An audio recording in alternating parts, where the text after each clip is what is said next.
Well, hey guys, thanks for checking out Next Level Carpentry and clicking on that video thumbnail so you can see how I make templates for round corner hinges like this large radius style common on pre-hung doors these days. I think it's a quick and simple process that's easily adaptable to any style hinge, regardless of the radius of the corners, the length of the hinge, or the thickness of the hinge leaves.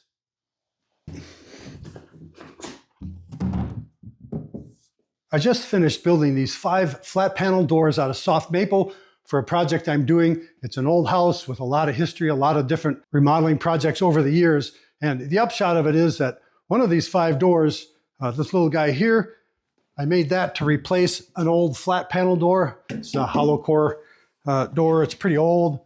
And I need to hang that new door in the old jamb and match up the old hinge locations. But I need to use these newer style hinges to match other pre-hung doors throughout the house, because some time back I upgraded some of those doors and I upgraded the hinges at the time.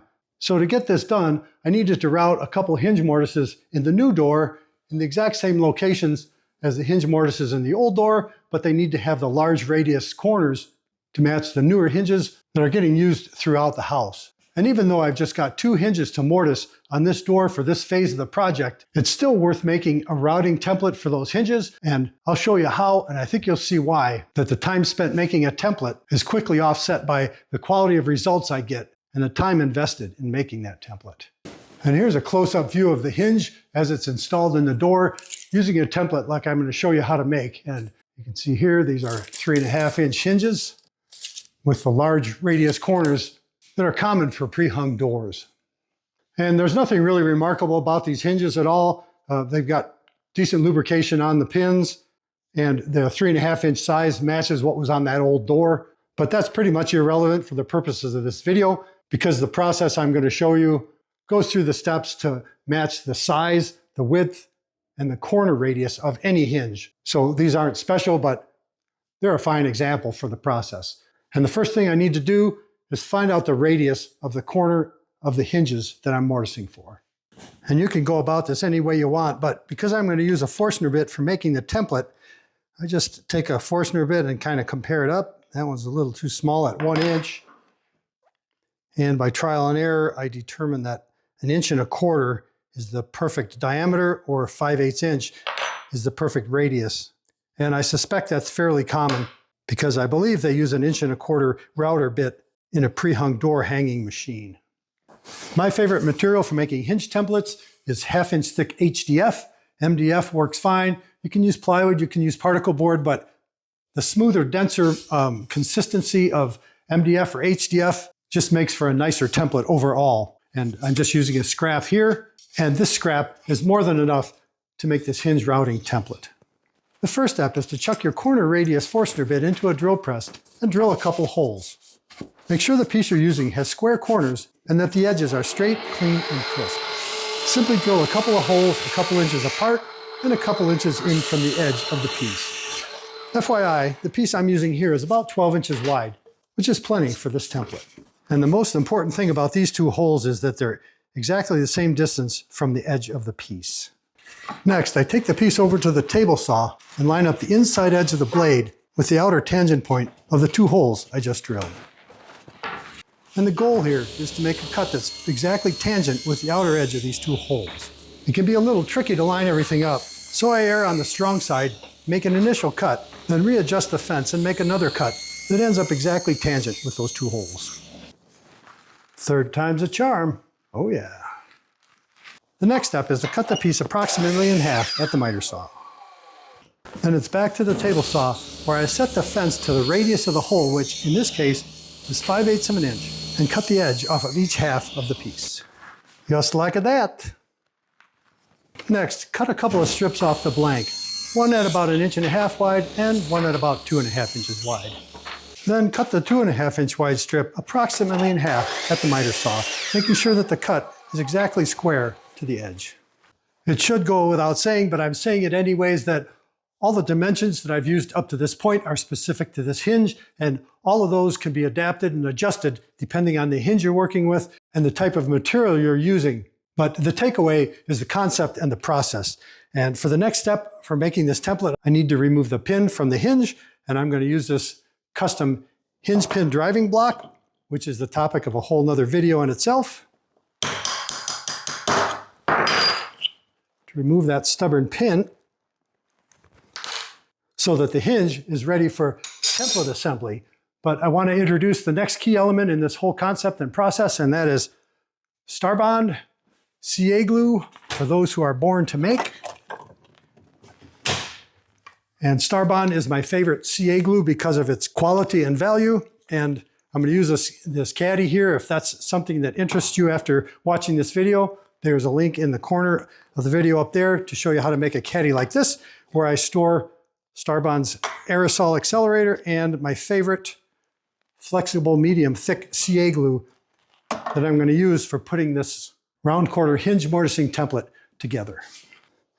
All right, here we go. I have all the components for a round corner hinge mortising template prepared here. And I'm going to start off by using Starbond accelerator on the edge of the 1.5" piece. Getting a good spritz on there. And then I'm going to put medium flexible CA on 1/2 of these radius pieces. Somewhere near the middle, about there is going to do the trick. And the porous edges of this MDF really soak up that CA glue. So I like to use the medium there. And it's no big deal if some squeezes out. I can just use a razor scraper to remove that. And clean up that. That's the first half of our piece. Now I can slide the hinge over there. You can see that radius fits perfectly. And I'm going to accelerate one edge of this square piece here. Put the medium flexible CA here. Nice generous bead there, because it's going to soak up in this material. Slide the hinge over, slide the piece over till it hits the hinge to get a nice tangent point on the edge. We already got a nice tangent going right there. Second verse, same as the first. That edge is already accelerated. So I'll add the CA here. Slide this in next to the exact hinge I'm making a template for. Hold it snug for a few seconds. And as Starbond likes to say, this MDF or HDF has really high surface energy. So it sets up super quick. Boom, boom, boom. And it's just that quick and easy to make a nice round corner template opening. And I think you'll agree this is a lot better than drilling 2 holes the right distance apart and then cutting and sanding and filing and drum sanding to get that shape. Because these edges and this size, length, depth, radius, everything is perfect for this hinge with very little time, energy, or effort expended. Now that the template matches the hinge, the last key element for using this template is to set it up at the proper distance from the back face of the door to the edge of the hinge. And it's usually about 1/4 inch. And in this case, that's what the existing doors were, so that's what I made it. But this dimension can vary here from door to door, hinge to hinge, and project to project. If you recall, the width of this back piece is 1.5 inches. I need 1/4 inch space. So I'm going to cut a piece exactly 1 1/4 inches wide. And I'm just using a scrap of 1/2 inch plywood that I have laying around because the HDF piece I'm using isn't really long enough for this to work well. And I chopped the random length long piece down to a shorter random length of about 18 inches for use with the template. Now when I lay the 1 1/4 inch piece on top of the 1.5 inch template, it leaves a perfect 1/4 inch margin for the spacing of the hinge on the edge of the door. So let's complete this step with yet another application of Starbond CA glue. Because let's face it, we're born to make. And creating a template for making perfect mortises for round corner hinges consistently and accurately is just as easy as that. Now that I've shown you how I made the fixture I used for routing these round corner hinges into this door, I've actually got to take this to the job site and install it along with the other 4 panels that are bypass doors. But next time I'm in the shop, I'll use this fixture to route hinges into a couple of scrap blocks of spare door parts so that you get the big picture of getting professional results routing mortises for large diameter round corner hinges and doors that you're working on. Well, here it is, guys. The door is installed on site. The hinges fit in perfectly to the existing mortises. Had to adjust the gap a little bit. Granted, this is a 100-year-old house, so there's a little bit of movement, but I've adjusted the gap in the door, etc. for a nice clean fit. Nice smooth swinging action. This fancy doorknob here is a number 10 Phillips head screw. Just waiting the real door hardware before I prep the door for the lock set. But by making the template you just saw me make and using that template on the new door, matching up the hinge locations with the old door, this is what you can get. This is a poorly lit close-up of the hinge installed in the old jamb. The fit in the door is perfect because that's all brand new. You can see some chips from a lot of coats of paint, and then the square corners here from the old square corner solid brass hinges that I'm replacing with these new ones. And this is the way a typical installation for a retrofit looks, where I'll put masking tape on this hinge and then use auto body filler to fill those corners in and sand everything smooth before the jamb gets painted on site and the door gets taken to a paint shop for a spray applied finish. And this segment's a little out of sequence, but this is the reality of my day job. I'm installing the door. I'll go back and film the rest of the video tonight where I show that template in action. But I thought you might like to see the end result here because this is the sort of thing you can accomplish pretty quickly and pretty simply when you're faced with the task of retrofitting doors, regardless of the type of the hinge or the age of the house. There it is.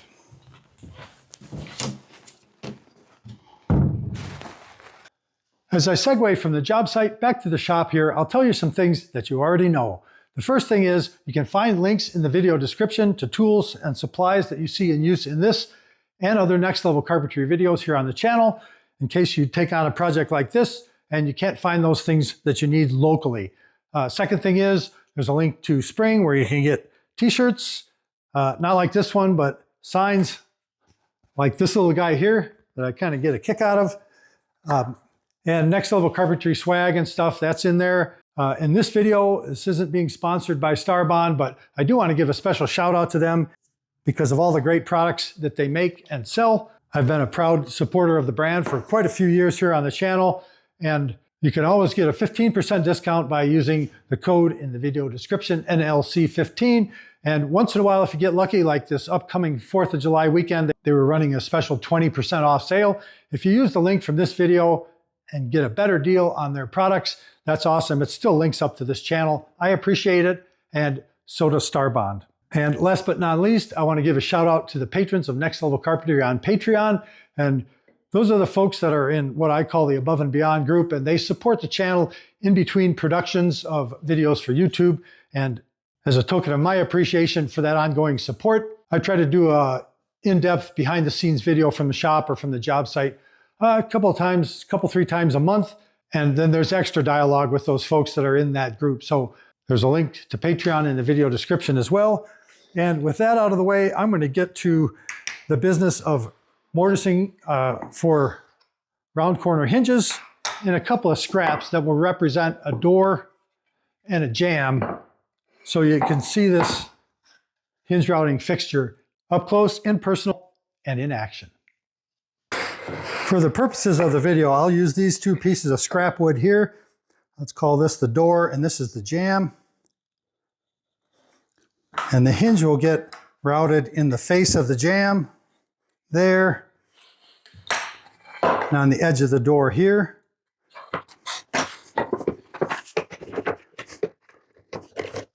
So I'll clamp the 2 pieces together with a slight offset where the jamb's a little bit higher than the door to kind of represent the way this actually gets done in the real world. And then I'm just going to set the hinge 4 inches down from the top edge of the door slab itself. That's a little shorter than is normal, but that's okay. And I can use these 2 marks to line up for the routing of the hinge in the face of the jamb and on the edge of the door. And I'll take this over to the bench habit for the demonstration. And I'll start with the piece that represents the door. This is the top. This is the 1 3/8" thickness of these doors. And there's the mark for the top of the hinge. So I can just take the hinge template and line up the inside of the template with that mark right here. And I'll get a precise layout of where this hinge goes. Just like that. And this gives the 1/4 inch offset that we built into the jig for this particular application. Get rid of that old pencil mark there. And for routing these hinges, I'm just using a Bosch Colt router with this 1/4 inch shank, 1/2 inch diameter, 1/4 inch cut length, top bearing flush trim bit. That's a nice clean cutting bit, and the cut length is really short so that the bearing will ride on the pattern, and the depth of cut is set to exactly the thickness of the template plus the thickness of the hinge leaf. And I got that by just dialing in the depth of the cut next to the template and using that hinge leaf as a gauge for thickness. It can be a little tricky to set up, but with a little trial and error, that works fine. So now the mortise will be cut exactly the depth of the thickness of the hinge leaf. And this just needs to be attached right here. And I'll do that with a couple of these little clamps. Let's go this way. And normally on a regular door, the clamps would be out here because the door is longer. So the clamps are a little more user-friendly in that application. But the goal is to make sure that the jig is down tight to the edge of the door. It's lined up perfectly on that pencil mark, and it's clamped tightly in place so it doesn't move. And that's why I'm using screw clamps instead of these squeeze clamps. Squeeze clamps are great, but they can slip a little bit, and I don't want that to happen in this application. And here's a close-up of what this all looks like. You can see the hinge is just going to fit right in there once there's a mortise routed to the thickness of that hinge. And while I'm at it, I might as well mention a couple of things. This part of the fixture is nice and wide, so the router has somewhere to balance. There's enough ledge back here because I don't want the router tipping in the process. And with a nice sharp bit, this works well. If your bit is dull, take it easy on the feed rate so it doesn't make a mess of things. But basically, you see me go in like this, then I'll go across the face and then around this way. And that minimizes chipping on the edge of the piece. And in this case, because this is solid wood, it's more stable than if this was a veneered door where that edge is really fragile. And you can make a mess out of the edge of the mortise if you get hasty with this process. But this is what it looks like. I position the router on the template, fire it up and let it come up to RPM, and use a constant steady feed rate to make this mortise quickly and cleanly.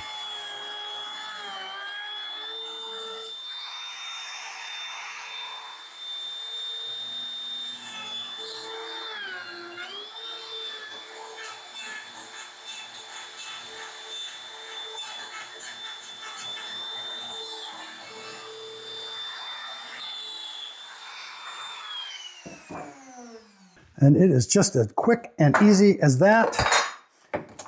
Pop the template off there and slip the hinge precisely into place.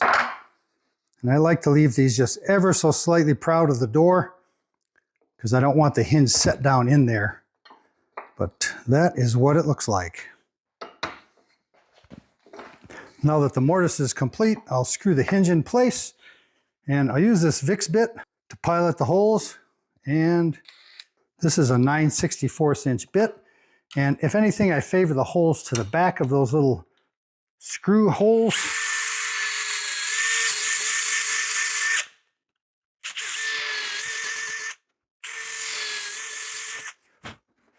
And that way, when the screws get driven, they pull the hinge tightly into that mortise for a nice clean fit.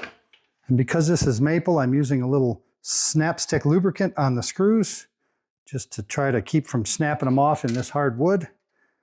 Takes just a little wipe of wax on each one of the screws. And then I can drive those home.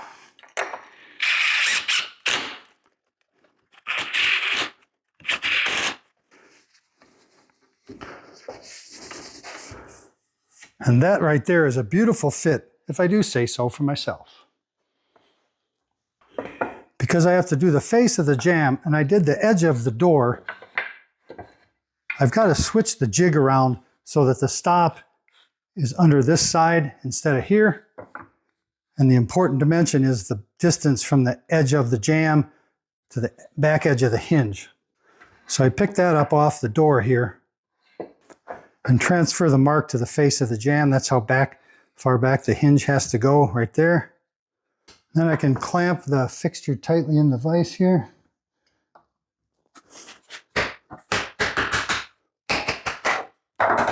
And remove that stop, but that gives you an idea how well that Starbond glue holds.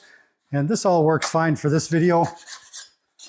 In reality, I would probably just make 2 of these, make one template, make another one off of that, and put the stop on one face of one fixture and on the other face of the other fixture so that I can interchange between doing the jamb and the door at will without having to make this change. So for the purposes of this video, I'm going to show you what this process looks like. And I'll start by accelerating the underside of the template here, like so. And then I can line up the back of the hinge on that pencil mark. And then I can use a couple squeeze clamps to hold it in place for just a minute. And then I can apply accelerator to this piece here. Accelerator. Medium thick CA glue is what I need right there. And I just slip this underneath and hold it in place while the CA glue encounters the accelerator, like that. And presto, I've converted the template from routing door edges to routing jamb faces. And I just need to line up this inside of the template with that little mark right there. Like so, and then I can clamp it in place. Lined up on the mark and tight to the edge of the jamb.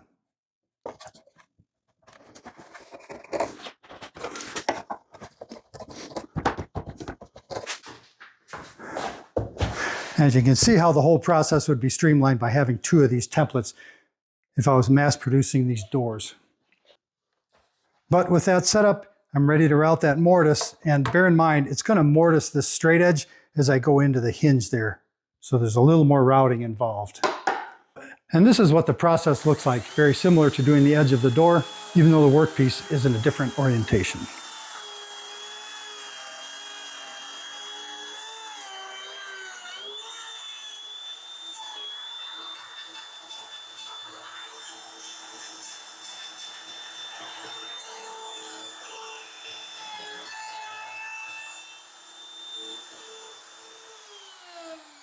And it goes without saying that I'm making sure to keep pressure on the outside of this base. I don't want to tip the router into this template here. That'll gouge the mortise.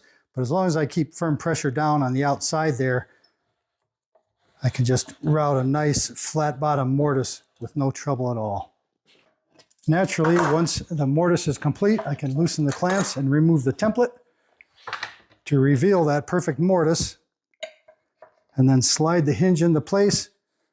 Use a Vicks bit to pilot hole for the screws, and then drive the screws to anchor the hinge leaf securely in place. And while I'm going through these steps, take note that the hinge with 2 knuckles on it is on the door jamb, and the hinge leaf with 3 knuckles is on the edge of the door. And I welcome comments from viewers of this video that can tell me exactly why I put the 2-leaf hinge on the jamb and the 3-leaf hinge on the door. There's definitely a reason, and I'm curious how many people know what it is and understand why it makes a difference. And I dare say that is another perfect round corner hinge mortise made with a simple routing fixture.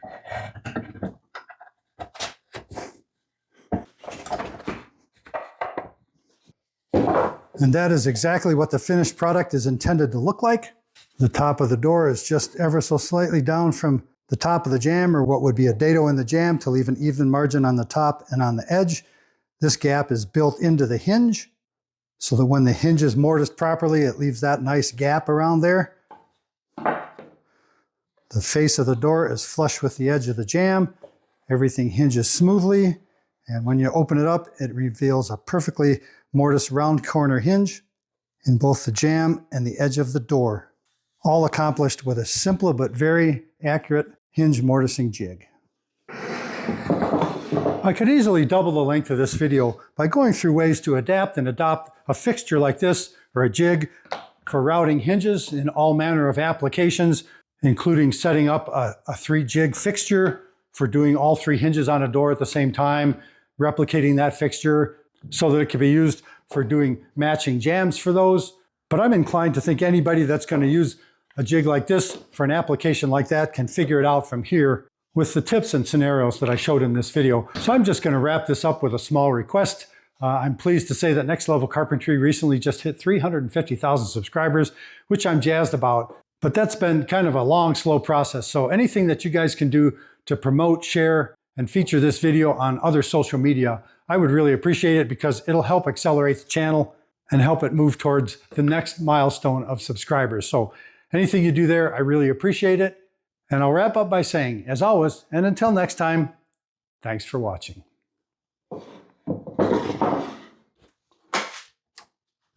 I do want to add a word of caution here at the end of this video for any end of the end viewers that are still watching and are thinking about adding a drill press to the lineup of equipment they have in their shop. And that word of caution is to not watch this section of the video because I'm going to show you how easy it is to drill the holes for that hinge mortising fixture without one of these machines. So this segment might destroy your argument for getting a drill press. So you might want to shut this video off now if you're in that group.